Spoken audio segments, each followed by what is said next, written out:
Habari za muda huu, waandishi wa habari. Kwanza timu kama timu, sisi kama wachezaji tupo tayari kwa mchezo wa kesho.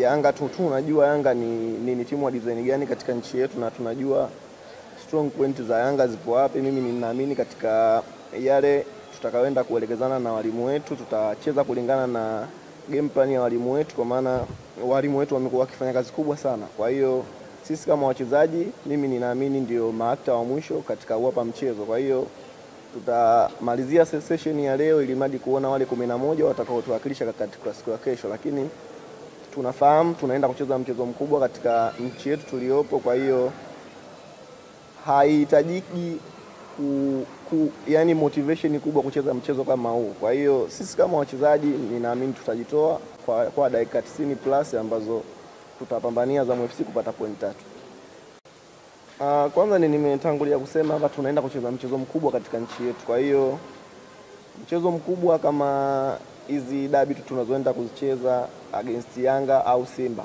ni michezo ambayo ninabeba kitu kikubwa sana katika nchi yetu tuliopo. Kwa hiyo ni michezo ambayo haitumii nguvu kubwa kumotivate mchezaji ambaye uliokuwepo naye ili mali aende kukitoa kile kitu ambacho alichokuwepo nacho kwa asilimia zinazohitajika. Kwa hiyo ni sisi kama wachezaji kukaa, kuzungumza na kuelekezana vitu gani ambavyo tuende tukavifanya katika mchezo wa kesho, ili mradi tuende kutengeneza nafasi nyingi, tuweze kuzuia vizuri na tuweze kupata point 3 katika mchezo wa kesho. Kwa hiyo ni sisi kama wachezaji kuendelea kuhimizana pamoja na walimu wetu, kuendelea kupeana vitu vizuri ambavyo vitakavyopelekea Azam FC kupata point 3 kwa siku ya kesho.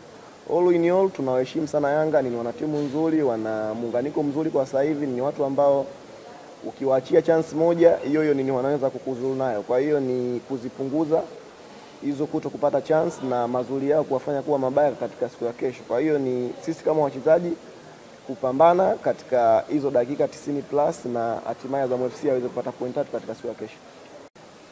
Tunatambua mchezo wa kesho tupo nyumbani, kwa hiyo ni mchezo ambao tupo katika uwanja ambao kila siku tuna train hapo, kila siku tunamkia hapo. Kwa hiyo tunakuwa comfortable sana tukicheza nyumbani, na comfortable haimaanishi kwamba tumeshashinda mechi. Tunahitajika tukatoe nguvu ambazo zinahitajika zitoke siku ya kesho ili mradi kuweza kupola point kwa Yanga. Kwa hiyo kama Yanga ni unavyofahamu au tunavyofahamu nzuri ambao ninaweza kukota point popote na ni wana wachezaji wazuri. Kwa hiyo haimaanishi sisi kuwepo katika uwanja wetu wa nyumbani ndio kupata point 3 kabisa. Kwa hiyo inabidi kwanza tuzipambanie hizo point 3 ili mradi tuweze kuzipata, na tukiwa nyumbani tunakuwepo katika momentum nzuri, kwa maana kila kitu cha pale tunakifahamu, tuna train pale, tunafanya vitu vingi pale. Kwa hiyo ni sisi kama wachezaji kupambania heshima ya nyumbani kwetu. Kwa hiyo mimi ninaamini tutaiweka heshima hiyo kesho ili mradi Azam FC iweze kupata point 3 katika siku ya kesho.